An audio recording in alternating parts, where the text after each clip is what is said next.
Cuando a mi padre le detectan Alzheimer, cuando pasó lo de mi papá yo tenía 40. Fue un impacto como muy rápido, dejó pronto de hablar y para mí mi padre siempre ha sido como un referente en la vida. Fue siempre el que me animó a desarrollarme, a ser yo. Entonces tuve que hacer una limpieza profunda, encontrarme un poco a mí misma, de buscar qué patrones de vida tenía que cambiar si no quería acabar como acabó él, que llevaba una vida bastante estresada. Tienes que trabajar, tienes que ser mamá, tienes que tener familia, tienes, y lo cumplí completamente. Empiezo a aprender a soltar y a dejarme llevar. Ese tabú debemos romperlo. ¿Cómo empezar a crear esa conciencia? Ni tú eres más joven para contar una historia, ni yo soy más vieja para contar una historia. Creo que todavía tenemos mucho camino por hacer, y más en las mujeres. No es porque seamos menos válidas, sino porque tenemos un punto en el que también nos preguntamos, ¿y de lo mío qué? ¿No? Llega el momento de cuidarse y de estar ahí para nosotras mismas. ¿Y cómo saber si me estoy cuidando? ¿Cómo sé si me estoy aceptando? ¿Qué tal que pienso que me estoy aceptando, pero en realidad estoy viviendo a través de buscar la aprobación de los demás todo el tiempo? Bueno, esto es lo que soy, tenga más kilos, menos kilos, tenga canas, no tenga canas, como ya soy mayor. No te sientes sola, no te sientas sola, lo que te está pasando nos pasa a todas. Querida comunidad, ¿cómo hacer que te importe un bledo lo que los demás piensen de ti? Y para eso vine a platicar con nosotros Tania Martínez. ¿Qué nos vas a contar en este podcast? Os vengo a contar hoy el método para que puedas sentirte bien con 50 años y puedas encontrar tu propósito de vida y te importe realmente un bledo lo que opinen de ti.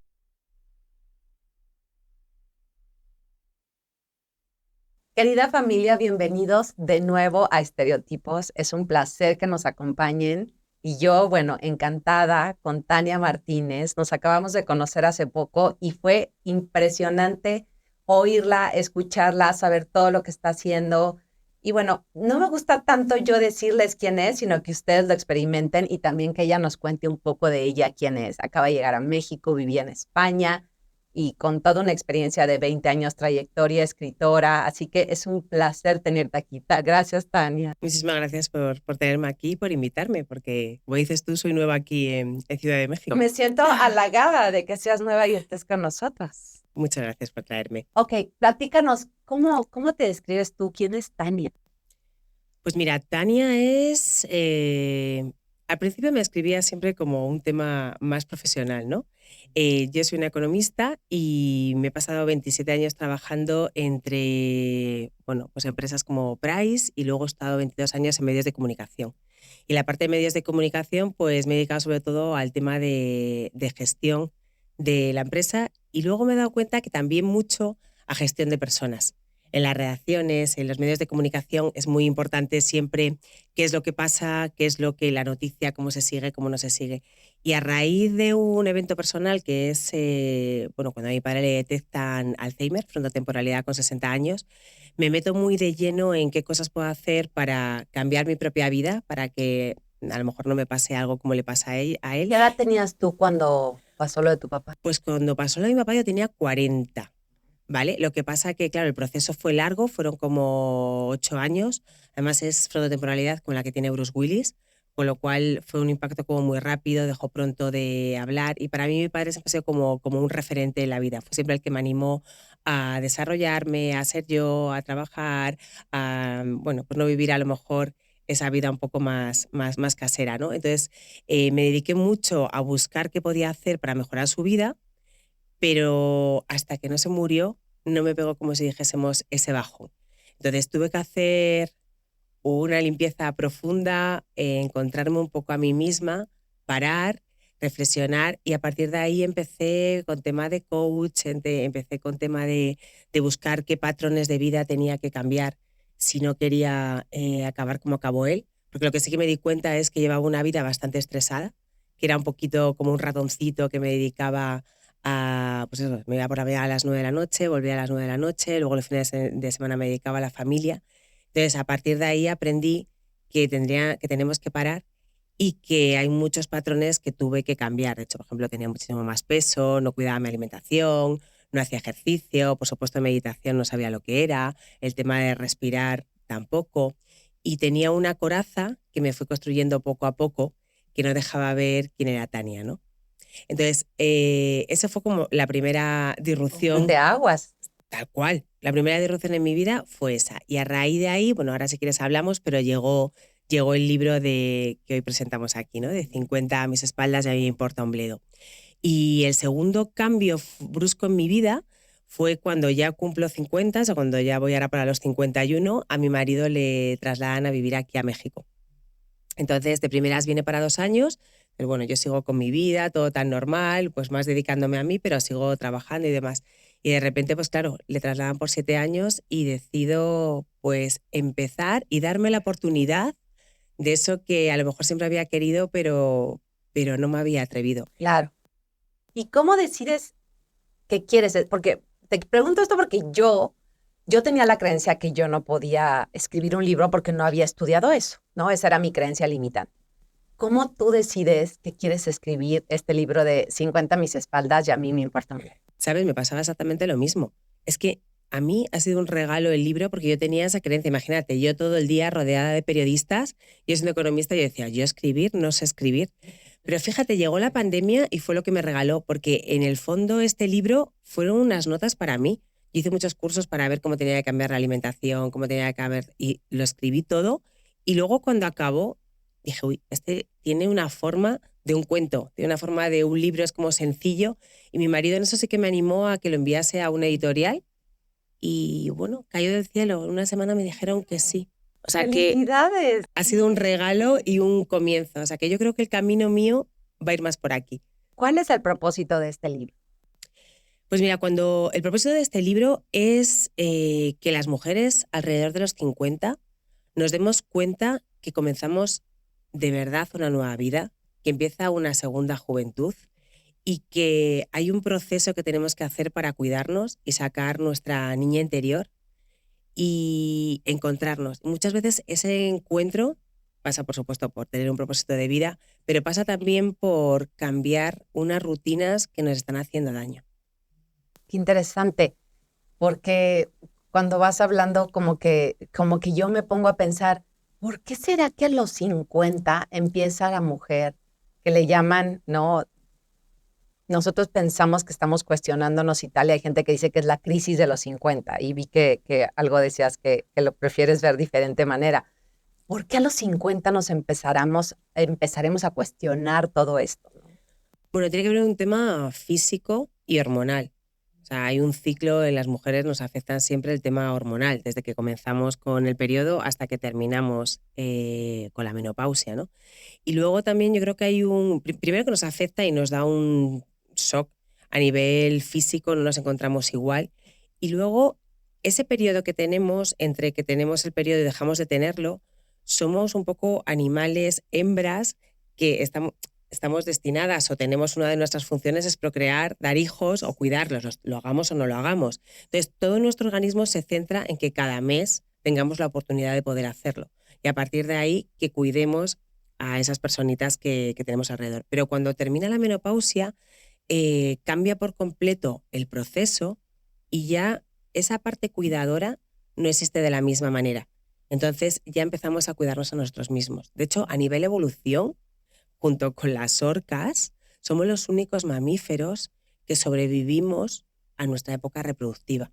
Y eso dicen los científicos que es evolución, que tenemos mucho más que aportar en esa segunda etapa de nuestra vida a las nuevas generaciones. Por ejemplo, las orcas. Las orcas, según parece, podían vivir reproduciéndose todo el rato, pero al final la naturaleza debió ver que tenían conflicto con sus propios hijos. Entonces llegó un momento en el que dejaron de procrear y lo que hacen es enseñarles a esas familias de hijos que tienen y nietos, no, lo que sean las orcas, dónde está la comida. Entonces, evolutivamente aprovechan y no se pierden y se optimizan los recursos. Entonces, en nuestro caso, creo que las mujeres tenemos 30 años por delante y muchas cosas que aportar. Interesante. Yo pienso, yo tengo 52 años. El año pasado tomé la decisión de divorciarme y pues pienso cómo todo empieza a cambiar y yo creo que empiezo a cuestionarme qué es lo que quiero realmente en mi vida, porque yo sí creo que fui una mujer que cumplí con todos los deberías que me dijeron que venía a hacer a este mundo. ¿Cómo fue esta etapa para ti de descubrimiento? Yo cumplí también todos los deberías. O sea, yo creo que empecé a trabajar, pero tienes que trabajar, tienes que ser mamá, tienes que tener familia, tienes, y lo cumplí completamente. Y ahora es cuando empiezo a aprender a soltar y a dejarme llevar. Porque yo creo que tenemos ahí un enganche y un amarre muy fuerte a lo que los demás esperan de nosotros, ¿no? ¿Qué piensan de Y lo que nosotros? piensan de nosotros. Es como que un miedo bastante generalizado, qué van a pensar de mí, qué van a decir de mí. Y muchas de nuestras decisiones pues están basadas en qué van a pensar, como si además lo pudiera controlar, porque no lo puedo controlar. Sin embargo, muchas de las decisiones yo todavía me sigo cachando y digo, ¿es en serio? ¿Vas a tomar la decisión en base a lo que piensas que vas a poder controlar, qué van a decir de ti? Sí, sí, yo creo que las mujeres, en general, esta sociedad tiene mucha presión los unos con los otros. Yo creo que las redes sociales y la digitalización ha avanzado en muchas cosas y es muy buena para el día a día, pero sí que nos ha metido mucha más presión a cada uno de nosotros de qué hacemos, qué decimos, dónde estamos. Y a las mujeres todavía más.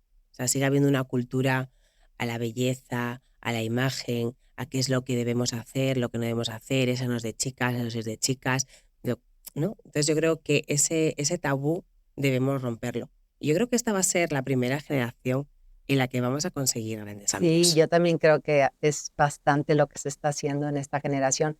Y mientras hablabas, pensaba en esta parte de nosotras, de los estereotipos y todo lo que nos dijeron que veníamos a hacer.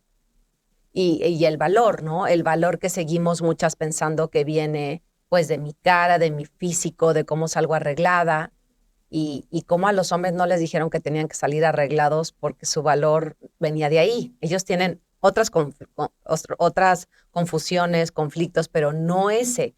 ¿Cómo crees que ha impactado que nosotras pensemos? No sé cómo es en España, pero las latinas en general, sí, yo creo que mucho es acerca de mi valor, viene de mi físico, de mi cara, de mi pelo, de cómo cuido mi cuerpo, ¿no? A ver, yo creo que, por ejemplo, en España es un poco menos la presión que aquí en Latinoamérica, ¿no?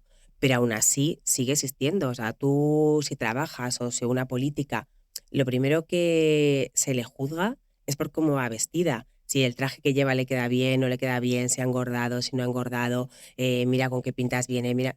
En un hombre nadie se pone a comentar cuál es el traje, el saco que lleva, la corbata, la no corbata. No, hablan simplemente de su comentario, de lo que ha dicho, de lo que ha aportado, De los resultados de que los ha logrado, del resultados. valor que ha traído al mundo, ¿no? Y aquí, sin embargo, lo primero es cómo viene, cómo no viene, si al final da credibilidad o no, y luego ya, en segunda parte, lo que dice, ¿no? ¿Cómo empezar a crear esa conciencia? ¿Cómo fue tu proceso? ¿Cómo te empezaste a dar cuenta que era importante hablar de todo esto? Pues mira, me empecé a dar cuenta porque yo me sentía muy joven. Me sentía que tenía mucho que aportar, pero por ejemplo, cuando trabajaba en medios, yo veía que a la redacción llegaban como pues mucha gente joven, recién salida de la carrera. Y es fantástica porque esta gente viene con esas ganas, ese impulso, esa manera de tratar la tecnología que nosotras, pues bueno, pues nos cuesta mucho más. Pero y entonces hay veces, alguna vez que incluso un poco como avasallando, ¿no? Como llegamos nosotros y bueno, vosotros ya es que no entendéis, es que ahora vienen otros códigos, otros registros. Y lo que me di cuenta es que no, viene otra manera de hacer las cosas, vienen otros canales de difusión. Pero realmente, por ejemplo, en los medios de comunicación es contar historias. Con lo cual, ni tú eres más joven para contar una historia, ni yo soy más vieja para contar una historia. Creo que los dos tenemos mucho punto de vista. Probablemente yo tenga más años y más experiencia, que eso no significa ese punto de como soy mayor, se hace lo que yo diga. Tampoco es eso. Creo que, y luego también creo que hay personas que no han evolucionado, que siguen estando en ese punto en el que las cosas se han hecho siempre así y no las voy a modificar. Yo creo que hay un punto en el que, y más ahora que vamos a vivir casi hasta los 80, el que vamos a tener que aprender a tener un punto de unión entre las nuevas generaciones y las generaciones un poco más mayores. Primero porque hemos vivido más cosas, hemos tenido más experiencia y en algunas cosas les podemos incluso ayudar a que no cometan los mismos errores, ¿no? Pero creo que todavía tenemos mucho camino por hacer, y más en las mujeres. Es normal que un hombre termine su época laboral a la época de jubilarse. Sin embargo, cada vez más se dan casos que las mujeres con 50, con 55 años pues desisten o se van de sus trabajos. Por ejemplo, este mes de enero, la CEO de H&M pues dijo que no podía más, o sea, que se iba a su casa, que al final había mucha presión y que no podía estar 24/7 dedicada a la empresa.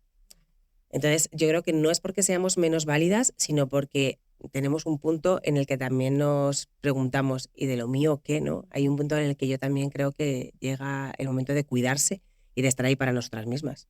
Sí, y cómo saber si me estoy cuidando, porque también leía algunas partes de lo del libro y decía, ¿no? Que vas a empezar a aceptarte tal cual eres. Y yo me cuestionaba y decía, bueno, ¿cómo sé si me estoy aceptando? ¿Qué tal que pienso que me estoy aceptando, pero en realidad estoy viviendo a través de buscar la aprobación de los demás todo el tiempo? ¿Cómo empezamos a hacer ese cambio perceptual, no? Es complicado. Sí, Es ¿verdad? complicado, sí, porque al final Sí. decimos el aceptarnos y tienes como dos visiones, o el aceptar, pero que en el fondo es lo que tú dices, te dejas llevar y sigues pendiente de lo que están opinando de ti, o muchas veces te vas al lado justamente contrario. Bueno, esto es lo que soy, tenga más kilos, menos kilos, tenga canas, no tenga canas, como ya soy mayor, y entonces acaba siendo descuidarte. Sí, ¿cómo encontrar ese balance? Hay que encontrar ese balance. Entonces, yo creo que el tema de cuidarse, yo lo enfrento más, o sea, lo afronto más, no tanto como un tema físico y exterior, no tanto en me quito las arrugas, me opero la cara, me pongo botox y demás, sino qué cosas tengo que hacer con mi cuerpo para que me pueda durar en plena forma los próximos 30 años. Es un poco como un coche, ¿no? A un coche le pones, le haces revisiones, miras la Exacto. gasolina, el Lo aceite, mandas lo a cada limpias, cierto tiempo claro, a que a le hagan su, chequear, ¿no? claro, a su revisión. Nosotros, hasta que estás grave y el doctor te dice, si no cambias tu manera de comer, te va a dar un ataque al corazón, cambia a la gente, o inclusive con esa warning que le dice el doctor, ni siquiera así Ni cambia, siquiera, ¿no? ni siquiera. Y creo que las mujeres, precisamente por esos cambios físicos y hormonales que pasan alrededor de los 50, tenemos mucho más riesgo de que nos pasen determinadas cosas. Por ejemplo, hasta los 50, hasta que llega la menopausia, las mujeres tienen menos enfermedades cardiovasculares o menos episodios. A partir de los 50 y con la bajada de estrógenos, lo igualamos en proporción a los hombres e incluso lo superamos. Tenemos más posibilidades de ictus, tenemos más posibilidades de osteoporosis y luego incluso tenemos más posibilidades de demencia. Por favor, cuéntale a la gente, porque yo estuvimos juntas en el programa de Marco Antonio Regil, le mandamos un beso a Marco Antonio que nos invitó y ahí tuve el placer de conocer a Tania. Y yo estoy en la premenopausia, empiezo a tener pues bochornos, cambios hormonales, me acabo de hacer la ¿cómo se llama la Sí, de de los huesos? sintometría, sí. Sí. ¿Y cuántos son todos los diferentes síntomas que tiene una mujer? Por favor, me Sí, quedé en shock cuando te 89 escuché. síntomas. 89 síntomas están tipificados que podemos pasar las mujeres en la época desde la premenopausia hasta la menopausia. Cuéntales un poquito de eso. Y luego, claro, lo que hablamos, porque siempre lo que se dice es que estoy en menopausia, o bien porque ya he empezado a tener desarreglos, lo que es con el periodo, o bien por el tema de los sofocos, la fatiga mental, incluso el insomnio, ¿no? El no poder dormir por las noches. Parece que esos son como los 4 síntomas que si no tienes eso, como que no has llegado a ningún proceso perimenopáusico, ¿no? Pero es que dentro de estos 89 síntomas hay muchas cosas. Hablábamos el otro día y puede haber desde pitidos en los oídos, el chirriar de los dientes, directamente el tema de que se te adelgaza la piel, se te cae más el pelo, tienes falta de hidratación. Cambia muchísimo. Cambia muchísimo, cambian muchas cosas. Y todas esas cosas empiezan a pasar incluso antes de que tú te des cuenta. Luego el tema de la fatiga mental, incluso los dolores de cabeza, se te pueden hinchar Dolores de también los pies. cabeza, o sea, la gente que no tiene dolor de cabeza empieza a tener dolores de cabeza. Empieza a tener dolores de cabeza. Muchas veces ni siquiera los percibes, a lo mejor es este típico momento en el que dices, uy, qué raro, nunca me duele la cabeza, y de repente empieza a tener sensación aquí, como una especie de punto aquí o aquí. Yo casi Sí, nunca tengo dolor de sí, cabeza. sí, porque luego hay gente que, bueno, que ya tiene migrañas y es otro tipo de cosas. Pero esas pequeñas cosas, al final es consecuencia de la disminución de los estrógenos. Entonces, claro, todas esas cosas empiezan a pasar, pero tú no lo vinculas a la perimenopausia. De hecho, yo, bueno, mira que me puse a estudiar esto y la perimenopausia yo ni siquiera sabía que estaba en ella.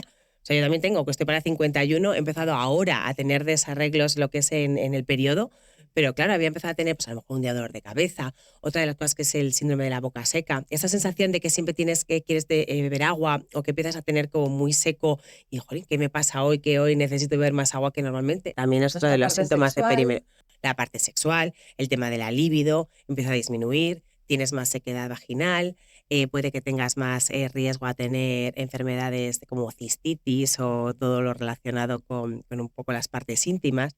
Claro, todo eso de primeras no sabes qué es lo que te está pasando. Entonces, es otro condicionante que acaba como haciendo más grande ese tabú, ¿no? Empiezas a no contarlo, muchas veces tampoco lo comentas con las amigas, muchas veces vas al ginecólogo y te dicen, es lo normal, es lo que hay, no se puede hacer nada. Pues no, claro que se puede hacer algo. Claro. Se puede hacer. Para empezar, te puedes suplementar y luego puedes tomar suplementos alimenticios y luego puedes tomarte la suplementación hormonal. Eso sí que, por supuesto, tienes que ir a un médico, te tienen que hacer el proceso y los análisis hormonales y ver si puedes, pero en contra de lo que se venía diciendo hasta ahora, porque hubo un estudio en el 2001 en el que se decía que el tratamiento de estrógenos y progesterona daba cáncer y de hecho se disminuyó y en el mundo solamente un 5% de las mujeres continuaron con el tratamiento de estrógenos. Ahora han salido otro tipo de estudios justamente al contrario. Y lo que dijeron que ese estudio no se había hecho correcto o bueno, el objetivo del estudio no era exactamente el que estamos viendo ahora, porque muchas de las personas tenían 65 años, habían pasado ya 10 años desde que tenían la menopausia, entonces dicen que es verdad que hay un tope en el que sí que te puedes empezar a suplementar. Lo bueno es empezar a suplementarte con estrógenos entre la época en la que empiezas a tener el primer desarreglo y casi 5 o 7 años después. Por supuesto, esto para que lo vean con los médicos, pero que bueno, que sí que ahora mismo están saliendo estudios en los que estos estrógenos nos evitarían tener enfermedades cardiovasculares, osteoporosis y en algunos casos incluso hasta demencia. Vale. Entonces, ¿cómo empiezas a hacer estos cambios? ¿Qué más van a encontrar en el libro? ¿Por qué sería bueno para mí traer este libro a mi vida? Vi que dice que va a haber unos ejercicios que vas a ir haciendo, ¿no? Sí, el libro está dividido como en 3 partes, ¿no? La primera parte es un poco unas preguntas de cómo te sientes, cómo te encuentras, cuál es ese propósito de vida que, claro, según abres el libro dirás, pues no sé cuál es mi propósito de vida, no sé lo que quiero. Ya me lo he preguntado. Ni me lo he preguntado. Bueno, es que claro, pasamos por la vida sin preguntarnos cuál es nuestro propósito de vida y nos dejamos llevar por el día a día. Y luego, cómo te encuentras, cómo estás contigo misma. Y luego hay una pregunta como clave, es ¿qué te gustaba hacer cuando tenías 10 o 11 años? Porque parte de la búsqueda de este propósito de vida es abstraerte de este proceso en el que siempre hemos tenido pues como más responsabilidades de familia, de maridos, de amigos, quizá de trabajo, y irte un poco a ese momento en el que valía todo, en el que seguías pensando que podías ser astronauta si querías y cuáles eran las ilusiones que tenías cuando era niña. Entonces, hay un ejercicio un poco que te pone, escribe qué es lo que pensabas en ese entonces, porque muchas veces, por supuesto, no se trata de romper completamente con tu vida, pero a lo mejor te deja pinceladas de lo que te gustaba y lo que puede gustarte a partir de ahora. Por ejemplo, en mi caso, ni me había acordado que de pequeña yo escribía poesía. Nunca más había vuelto a escribir. Yo tenía una tía que siempre me fomentaba pues, la lectura, me fomentaba la escritura. Venga, escribe una poesía y pues cómo ha salido la poesía. Presentaba redacciones de estas a concursos y cosas de estas. Bueno, pues me había olvidado por completo. En mi vida como más profesional me dediqué a los números y decía yo escribir, yo no sé escribir. Bueno, pues a raíz a lo mejor de este libro ha venido un regalo y veo que me gusta escribir Volviste a conectar y volví con a esa parte conectar con tuya. con esa niña interior Oh. que escribía y que le gustaba escribir. Luego también creo que el escribir también te da un punto para sacar todo eso que llevas dentro. He sido desde hace poco, pero he sido y soy una aficionada a las páginas matutinas. Eso de levantarte por las mañanas y escribir 3 páginas de lo que sea, ¿no? Al principio es muy duro, Sí, era lo que te muy iba a decir. duro, Yo lo muy duro. intenté y lo dejé. Pues Me es parecía un gran, dificilísimo. pues mira, es un gran regalo. Yo tuve, o sea, leía a Julian Cameron, que es la que recomienda las páginas matutinas, y tuve una coach que me la recomendaba. Y yo juraba en arameo. Porque decía, pero esta señora, ¿qué me habrá mandado todas las mañanas? Y me decía, da igual, sigue una semana, 2 semanas, y según te levantes, escribe 3 páginas. Y yo decía, pues no tengo nada que escribir. Y entonces dice, da igual, pon, no tengo nada que escribir, no tengo nada que escribir. Y así estuve cerca de 2 semanas, ¿eh? Bueno, por supuesto, diciendo, estoy haciendo el tonto. te puedo asegurar que a partir de la segunda semana, un regalo. En esas últimas párrafos de esa tercera hoja empiezan a salir cosas. Pues no aguanto no sé qué, o la verdad es que estoy cansada ya de todo, o me noto juzgada, me noto tal. Y sigues y sigues y sigues, y yo lo hice como por año y medio, no sabes lo que salió. Ella me decía, no las vuelvas a leer nunca, simplemente cuando acabas esas 3 páginas esa mañana, subraya si has visto algo que te puede servir. Por ejemplo, si hay algo que te implica hacer o a tomar una acción, subrayalo con un rotulador y es la única línea que tienes que leer. Ok. Y a partir de ahí, después de que ya empecé un poco con el proceso, a buscar cosas y demás, me las hizo leer enteras. Y entonces es muy graciosa o muy elocuente la evolución, porque pasa como de una parte como más negra, en la que sacas un poco lo peor de ti, lo que te hablas mal, pero en el fondo lo que está ahí dentro, no, pues no soy buena para hacer esto, pues me gustaría hacer otra cosa, pero no me encuentro, o me necesito formación o necesito tal. Y luego, a medida que va evolucionando, ya entran como partes positivas. A partir de ahora me voy a cuidar, voy a hacer este otro tipo de cosas, he sido muy feliz viendo esto, viendo lo otro. Y ahí cambia bastante el proceso. Interesante. ¿Ya oyeron, familia? Tenemos que empezar este nuevo proceso y ver cómo nos va. Hay que probar. Lo Hay más que probar, hay que importante probar. es probar y ver si nos funciona, ¿no? Además dicen que cambiar un hábito son 21 días, o sea que Sí. por lo menos probar esos 21 días porque yo creo que os va a sorprender. También otra parte interesante que vi en el libro es bien fácil como seres humanos, una de nuestras estrategias favoritas es echar culpas, ¿no? Y es Sí. de, no, es que yo tengo problemas del corazón porque pues mi mamá tenía, o claro, yo tengo diabetes porque mi papá tenía y mis abuelos, entonces siento como que es culpa de ellos y yo ya no tengo nada que hacer con respecto a mi salud o a esto que tengo.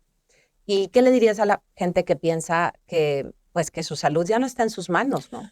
Pues mira, yo a raíz de lo que pasó con mi padre, yo pensé que la salud no estaba en mis manos y que directamente era el destino, ¿no? Porque al final te dicen, bueno, es que te pareces mucho a tu padre, los genes del Alzheimer, yo pensaba que en el 80% afectaban a lo que te podía pasar en tu vida. Y me di cuenta que es justo al revés. El 20-25% son los genes y el resto es el estilo de vida. ¡Wow! 20 o 25% solo los genes. Y lo demás, tu estilo de vida, lo que tú haces, lo que tú nutres a tu cuerpo, lo que tú decides comer, Tal cual. ver tele, Tal cual. leer, escuchar, cuáles son tus amistades, ¿no? Y es más, lo que me decían es que incluso esos genes vienen de serie bien.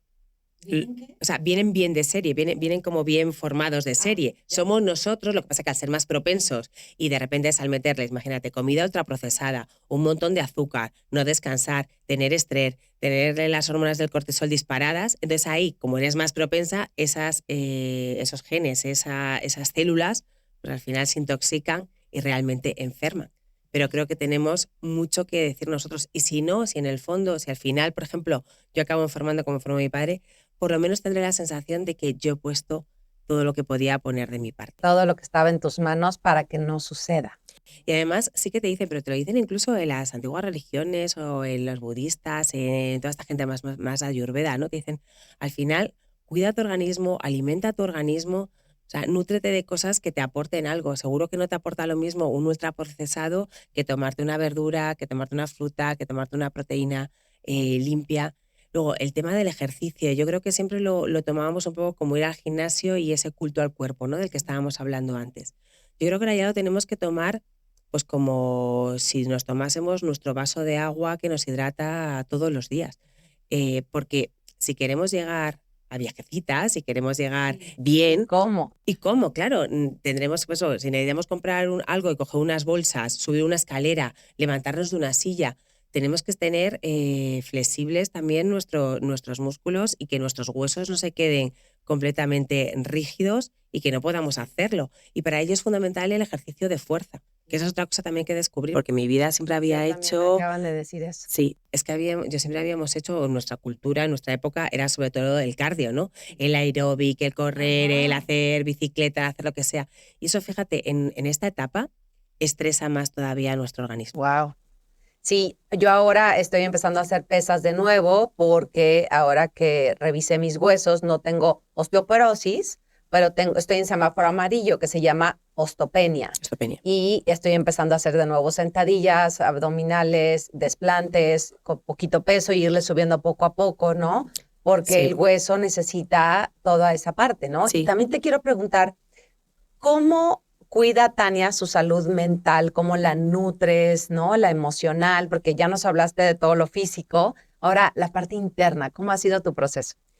La parte interna, bueno, esa ha costado, esa todavía sigo con la parte interna. Yo creo que eso nunca termina, Yo también. porque al final empiezas como a abrir, como digo yo, un meloncito, una cebolla y de repente salen capas y capas y capas y capas. Pero lo padre es que le vas quitando La vas capas, quitando ¿no? capas, claro que sí. Pero de primeras te sientes como un poco como que estuvieras en un precipicio, ¿no? Y es como, wow, y voy a saltar ahí, qué miedo, ¿no? Bueno, ahí yo creo que también ayuda, para mí me ayudan mucho las páginas matutinas, para mí es una herramienta. Y luego el tema de la meditación. De primeras renegaba mucho, porque la meditación, yo soy un poco inquieta, entonces como que no paraba en el sitio para intentar meditar. Y los mitos de que se tiene que quedar la mente en blanco cuando no es cierto. No, no es cierto. O sea, lo que te piden realmente es que, bueno, pues que intentes dentro de lo posible quitar toda esa actividad mental tan rápida que llevamos. Pero bueno, no pasa nada. Llega un pensamiento, pues te dice, oye, mira, tranquilo pensamiento, dentro de un ratito hablamos contigo. O quieres hacer, pues los niños en no sé qué, que me tienen que llamar, que tengo que hacer. Bueno, pues dentro de un momentito me ocupo, ¿no? Sí. O sea, yo creo que es más, y luego, bueno, se puede meditar de muchas maneras. No tienes solamente que sentarte en plan budista y quedarte así. A lo mejor puedes hacerlo paseando, caminando, o a lo mejor quedándote tranquilamente sentada en un jardín o haciendo yoga. Hay bastantes maneras, pero para mí eso me ayuda bastante. Y luego otra de las cosas que hablamos también tú y yo el otro día, el tema del agradecimiento. Pero el agradecimiento en serio, o sea, no agradezco la vida, que también, sino esas pequeñas cosas que nos pasan en el día a día. Pues esa sonrisa que te puso una persona cuando te dejó pasar en el ascensor, o cuando te cruzaste con tu vecino, o el perro, no sé, hay pequeñas cosas, esa mariposa que de repente viste cuando estaba amaneciendo. No, son pequeñas cosas que hay que observar, porque si vamos en piloto automático, ni siquiera vemos eso. Claro. Y yo pienso en Tania y digo, bueno, esta mujer exitosa, empresaria, que tenía todo este trabajo en España antes de venirse, 20 años de experiencia, esposa, mamá, escritora, todos estos, pues, lugares o diferentes áreas en tu vida en las que te vas experimentando y vas logrando. ¿Cómo juega todo esto en tu vida con tu estrés? Porque también hablas en el libro con respecto al estrés. ¿Cómo darse cuenta de todas estas? Yo a veces digo que las mujeres nos hemos puesto cada vez más alta, pues nuestra vara de todas las exigencias que tenemos hacia nosotras mismas, estas exigencias. ¿Cómo Tania trabaja en ella, en esas exigencias internas? Bueno, es que yo creo que en todo ese periodo no era consciente. Jugaba un poco a ser la superwoman. Quería ser, pues eso, lo que nos han enseñado, ¿no? La mejor en todo. Mejor trabajando, la mejor mamá, la mejor esposa, la mejor amiga. Y claro, al final todo eso tira de ti. Y ahí me di cuenta que estaba exhausta de verdad. O sea, que había un punto de parar. De hecho, ahora cuando he dejado también un poco ese mundo, notaba casi como que tenía una tetera en la cabeza. O sea, era como real la sensación de que estaba saliendo toda esa presión de mí.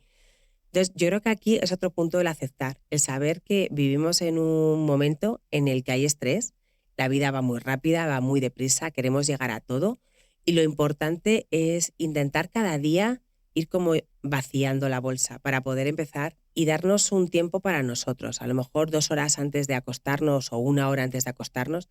Creo que hay un momento que hay que ir bajando las revoluciones, sea respirando, sea leyendo un libro, sea meditando, sea haciendo yoga o a lo mejor simplemente metiéndonos en nuestra habitación 15 o 20 minutos con la luz medio apagada, en la que le demos un aviso también a nuestro cuerpo de, vale, yo ya empiezo a desconectar, empieza tú también a desconectar y empieza a soltar todo eso que llevas dentro. Creo que también es muy importante el escribir, que en esta época como tan digital estamos perdiendo el coger el lápiz y el papel y con ese lápiz de papel está demostrado que tus neuronas se ponen en funcionamiento y sacan esa parte más subconsciente que llevamos.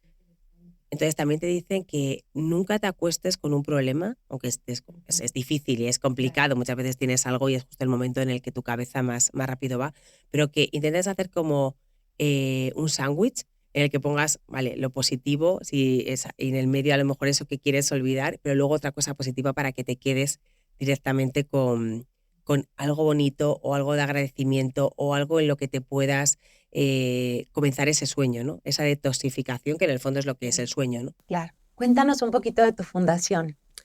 Vale, lo que he creado junto con una compañera, una socia en España que se llama Rosana, es una fundación que se llama Meno Generation y lo que habla un poco es menopausia, Meno y generación, Meno Generation, y lo que habla un poco es eso, de esos 89 síntomas que tenemos las mujeres, y luego hace un poco y está empezando a hacer comunidad. No te sientes sola, no te sientas sola, lo que te está pasando nos pasa a todas Sí. y no pasa nada. O sea, tenemos que darnos cuenta de que existe, podemos hablar de ello y podemos también buscar ayuda para muchos de los síntomas que tenemos. Lo que estamos haciendo también de momento en España son eventos y sobre todo en octubre, que es cuando se conmemora el Día Mundial de la Menopausia, que es el 18 de octubre. Qué lindo. ¿Cuándo empezó este proyecto? Pues empezó justo hace un año, o sea, en junio del año pasado. Y hemos hecho ya nuestros primeros eventos. El más grande de todos fue en octubre, el 18 de octubre en España, y lo vamos a repetir en España. Y yo tengo ganas de traérmelo aquí también a México. Estaría increíble que lo trajeras a México. Sí.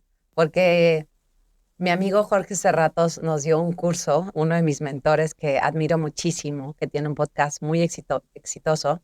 Siempre nos dice que además de hacer comunidad, hagamos un movimiento. Claro. Y cuando lo dijo por primera vez dije, claro, sí hay una diferencia entre una comunidad y un movimiento. En la comunidad tú eres la líder y todos los demás son los seguidores, y un movimiento es todos somos líderes, construyéndonos internamente, externamente, y entre todos construimos más. Es Me bueno. encantó la Es manera buena, en la sí, que además dijo. es buena esa diferencia porque tienes razón. Es ese puntito entre colaborar todos y además que cada uno un poco coja lo mejor o lo que le resuena en ese momento, que no siempre dentro de todo lo que hay es lo mismo, ¿no? Sí, Es que es bueno. Pues nada, hagamos un movimiento. Acá. Sí, ahora aquí, sí, ¿Verdad? también. Sí, por supuesto. ¿Cómo entra tu propósito de vida en este proyecto? Pues mira, mi propósito de vida es ayudar a las personas a que no enfermen y no lleguen a tener una enfermedad como la que tuvo mi papá. Y en este camino fue cuando me encontré que las mujeres éramos más propensas a enfermar. Entonces, mi propósito de vida tiene que ver con ayudar con las mujeres, porque creo que hay cosas muy importantes para que una mujer no enferme. La primera es el propósito de vida. Luego es el cuidar el cuerpo y cuidar la mente. Entonces, en ese camino yo quiero tener una labor en acompañarlas. Qué lindo. Fíjate que yo creo que muchas mujeres se pueden identificar contigo porque yo creo firmemente que las mujeres nos dejamos al final a nosotras. Como que es los hijos, el marido, el sacrificar, en el buen sentido, no somos unas víctimas, sacrificamos por el bien de todos los demás, por el bien de las siguientes personas, de las personas que son importantes en mi vida. Y yo creo que es parte de ese cambio a través de los 50 años que empiezas a cuestionarte y empiezas tú también a ponerte primero en el buen sentido también, o sea, empezar a tomarme en cuenta a mí en mis decisiones, ¿no? Sí, es que yo creo que ese es el detonante. Por eso muchas veces lo llamo la segunda juventud, ¿no? Cuando teníamos la primera juventud, ¿qué nos pasaba? Al final queríamos comernos el mundo, aunque no pudiéramos, pero nosotros lo teníamos claro que lo íbamos a hacer. Y no nos cuestionábamos el por qué ni el para qué, sino que íbamos adelante y muchas veces lo conseguíamos precisamente porque no sabíamos o no pensábamos que era imposible, ¿no? Pues yo creo que aquí nos pasa otro momento.